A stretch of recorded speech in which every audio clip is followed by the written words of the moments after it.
Semua di video kali ini, admin akan melanjutkan alur cerita kemarin yang dimana di episode sebelumnya.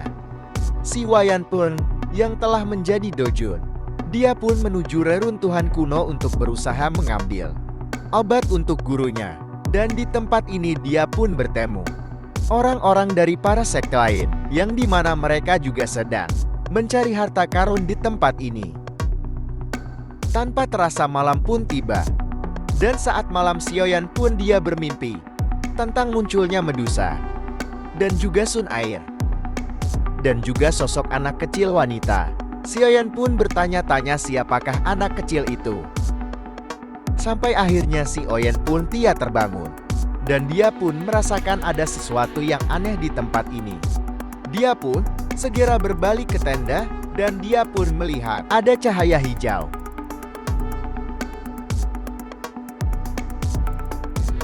Sana yang ternyata di dalam tenda ada sosok yang misterius yang mencoba untuk menangkap Jian. Dia pun mengulurkan tangan dan sepertinya di sini Jian pun telah terhipnotis oleh sosok ini yang membuat Jian pun menurut apa yang dia katakan.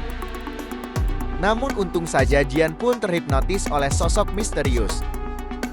Itu Jian pun berhasil terbangun. Setelah mendengar teriakan suara Sioyan, Jian sangat terkejut ketika dia melihat ada sosok aneh di depannya. Ketika Jian melihat sosok itu, tiba-tiba cahaya ungu pun muncul di dalam tubuh Jian yang akhirnya naga kuno void itu muncul kembali yang membuat tenda itu seketika hancur. Melihat hal ini orang misterius itu pun sangat ketakutan dan juga sangat terkejut munculnya naga kuno ini. Jian pun mengatakannya nyahlah dari sini. Awalnya sosok misterius ini menganggap bahwa Jian berasal dari suku ular, namun dia ternyata salah. Dia sekarang melihat ada seekor naga keluar dari anak kecil. Ini karena rencananya telah gagal. Orang misterius ini pun segera mencoba melarikan diri dari tempat ini karena melihat ada bala bantuan yaitu Sioyan.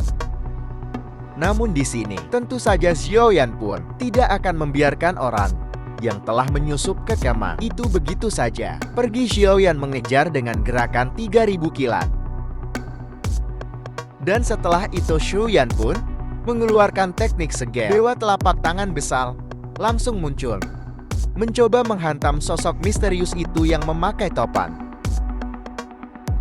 Namun ketika serangan itu melesat ke arah Sioyan, tiba-tiba sosok misterius itu memanggil sosok jiwa yang berbentuk mengerikan. Dengan kekuatan elit Dojun yang akhirnya bentrokan duo, kekuatan dahsyat pun tidak terhindarkan.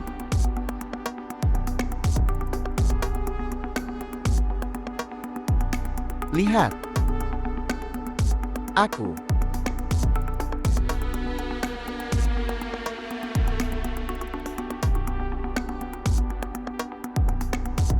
Sioyan pun sangat terkejut ketika melihat sosok jiwa spiritual.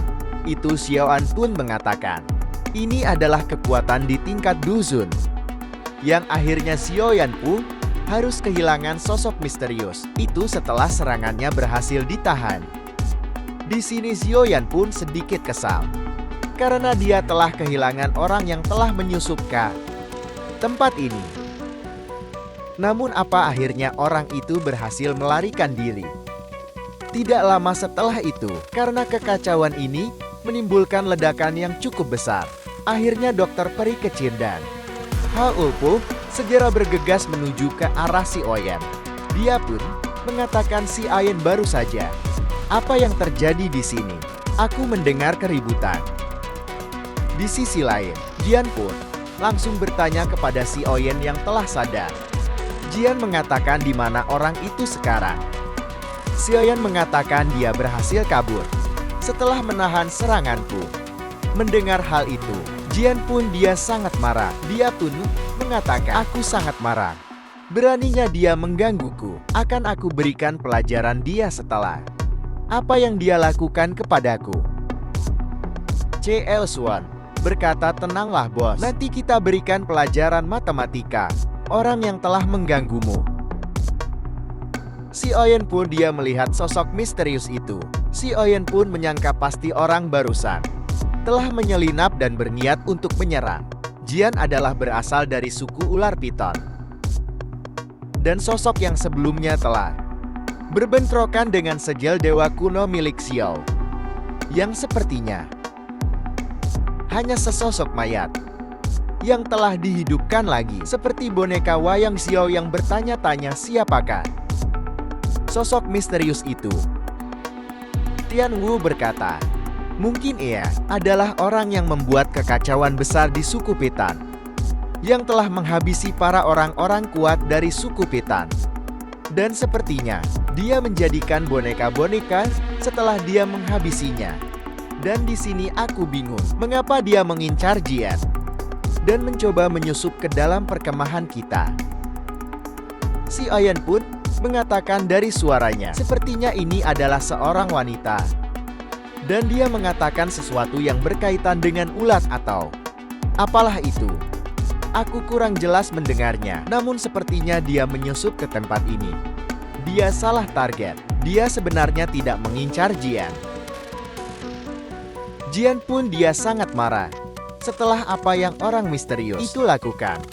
Dan dia mengatakan, apakah manusia itu buta? Jelas-jelas aku ini seorang naga bukan ular. Sepertinya orang misterius itu mengincar orang-orang kuat dari suku Pitan untuk dijadikan boneka. Dia awalnya mengira Jian berasal dari suku Pitan. Sampai akhirnya naga pun keluar. Dan dia menyadari salah sasaran. Dokter peri kecil yang menyadari penyusupan ini sangat rapi. Dia pun berkata, aku yakin dia bukan orang biasa. Dia bisa masuk begitu mudah ke perkemahan ini tanpa ada siapapun yang menyadarinya sama sekali. Kita harus berhati-hati dengan orang itu. Si Oyen pun mengetahui pasti orang ini sangatlah berbahaya. Si Oyen pun mengatakan, kita harus lebih berhati-hati. Takut dia memiliki kekuatan khusus yang akan berbahaya bagi kita. Jika kita bertemu lagi kita harus waspada dengan teliti. Tian Huo dan dokter peri kecil pun mengatakan baiklah. Akhirnya setelah percakapan panjang itu, tiba-tiba esok hari pun telah tiba. Yang dimana hari ini adalah hari Xiaoyan, dokter peri kecil, dan yang lain akan menuju reruntuhan kuno untuk mencari barang-barang berharga peninggalan seorang yang kuat di masa lalu.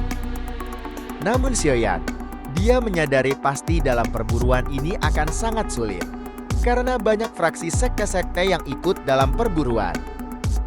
Ini karena beritanya telah tersebar luas di dataran tengah, yang pasti akan menambah kesulitan bagi Xiaoyan. Kemudian setelah itu, singkat cerita Xiaoyan pun akhirnya tiba di suatu tempat, yang dimana di depan adalah tempat untuk masuk ke dalam reruntuhan kuno. Diperlihatkan suatu lubang untuk masuk ke dalam reruntuhan kuno yang sebelumnya telah disegel. Yang dimana sebentar lagi segel itu akan terbuka. Ketika Xiaoyan sampai untuk menunggu waktu segel itu dibuka, Xiaoyan pun melihat benar saja banyak orang-orang yang telah berkumpul. Mereka juga pasti menginginkan barang-barang berharga di dalam reruntuhan kuno itu. Xiaoyan pun menyadari pasti orang-orang ini juga menunggu segelnya terbuka agar bisa masuk. Perjalanan ini terlalu berbahaya sepertinya. Meninggalkan saudara mungkin Luan di perkemahan adalah pilihan yang tepat. Yang ternyata di sini, mungkin Luan pun tidak ikut dalam perburuan ini. Karena si Oyen khawatir dia akan terluka. Ditambah lagi dia juga khawatir kepada murid lain. Takutnya diserang oleh fraksi lain. Ketika si Oyen melihat beberapa fraksi yang telah berkumpul, si Oyen menoleh ke bawah. Si Oyen pun menyadari ada sosok yang dia kenal, yang tidak lain Feng Qir dari suku Demon Phoenix. Yang sudah kita ketahui Feng Qir adalah salah satu musuh bebuyutan Xiaoyan setelah pertarungannya di pertemuan 4 pavilion, yang dimana Feng Qir Dia sangat marah karena Xiaoyan telah mencuri darah kuno dari Demon Phoenix keluarganya. Tentu saja pasti, dia akan membalas dendam jika memiliki kesempatan kepada Xiaoyan. Feng Qian menatap tajam Xiaoyan dengan hawa niat untuk menghabisi Xiaoyan. Di sisi lain, Tianhua pun melihat tetap tajam dari wanita itu. Dia mengatakan, "Oh, bukankah dia teman lamamu?" Xiaoyan pun mengatakan, "Apakah kalian bertarung satu sama lain?" Cerita pun berpindah kepada Feng Qian yang menatap Xiaoyan sambil mengarahkan tangannya kepada leher. Seakan-akan dia akan membalas apa yang Xiaoyan lakukan.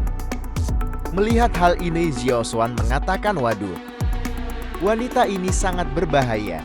Harus dikasih pelajaran matematika." Si Wayan pun mengatakan, "Hahaha, aku memiliki banyak kenalan yang seperti dirinya." Dan di sini juga terlihat ada para pasukan dari pavilion petir angin Li Junxi dengan orang-orang yang sebelumnya telah dia bawa. Dia pun menatap tajam kepada Xiaoyan. Dia juga sangat marah apa yang telah Xiaoyan lakukan. Yang di sini juga tentu saja ada Bing Sunzi dari lembah sungai es dan ada Swan mendalam sekte. Mereka semua akan bersiap untuk masuk ke dalam reruntuhan kuno. Di sini, Jian yang melihat banyaknya orang-orang yang terutama adalah musuh Xiaoyan. Jian pun mengatakan, "Kalian mau keroyokan? Ayo, aku tidak takut dengan kalian." Xiaoyan yang melihat hal ini, dia pun mengatakan, "Jian tak boleh membuat masalah sebelum kita masuk ke dalam reruntuhan kuno." Akhirnya tidak lama menunggu, segel masuk ke dalam reruntuhan kuno pun terlihat mulai membuka. Xiaoyan melihat dan mengatakan segelnya akan segera dibuka. Dan benar saja, tidak lama setelah itu, segel itu pun retak. Dan seketika orang-orang pun segera masuk ke dalam, karena di dalam mereka berharap dapat menemukan barang-barang berharga. Mereka pun mengatakan harta-harta yang ada di dalam sana adalah milikku. Mereka pun dengan kecepatan kilat segera masuk ke dalam. Jian yang melihat orang-orang itu telah pergi terlebih dahulu. Dia mengatakan dari mana asal mereka. Mengapa mereka sangat berani mendahului kita? Xiaoyan katakan, "Jangan khawatir. Kita lihat apa yang terjadi kepada mereka." Dan benar saja, ketika orang-orang yang pertama masuk, ternyata tiba-tiba ada hembusan angin yang sangat mengerikan yang langsung menghantam mereka. Akhirnya mereka pun di sini satu persatu tumban akibat angin yang seperti pisau menyayat tubuh mereka. Yang membuat mereka pun semua tumbang belum masuk ke dalam reruntuhan kuno ini. Sangat disayangkan. Melihat hal ini, Jian pun dia ketakutan. Dia mengatakan segel sangat menakutkan. Dan tak kusangka setelah bertahun-tahun lamanya, segel ini masih memiliki kekuatan yang sangat besar. Bahkan orang-orang yang masuk itu langsung meninggal semua. Kemudian cerita pun berpindah kepada kecuali Junji, pavilion petir angin. Dia pun mengatakan, "Dari mana asal orang-orang bodoh ini? Apakah mereka tidak tahu pelindung itu sangat berbahaya jika baru saja dibuka? Apakah mereka baru datang ke runtuhan ini? Makanya mereka tidak tahu." Cerita pun berpindah kepada Bing Junzi. Dia pun mengatakan segelnya sekarang sepenuhnya telah dibuka. Sekarang telah aman untuk kita masuk. Sekarang semuanya, ayo kita masuk segera ke dalam. Akhirnya reruntuhan kuno pun terlihat, yang dimana di sini reruntuhan yang ditinggalkan oleh orang-orang kuat di masa lalu. Yang terlihat bangunannya sangat indah. Di sisi lain, si Wayan sangat senang. Akhirnya segel ini berhasil terbuka sepenuhnya. Kita sekarang bisa melihat reruntuhan kuno ini secara langsung. Ayo segera kita juga masuk ke dalam. Kita harus mendapatkan barang-barang berharga yang ada di dalam sebelum dihabiskan oleh orang-orang.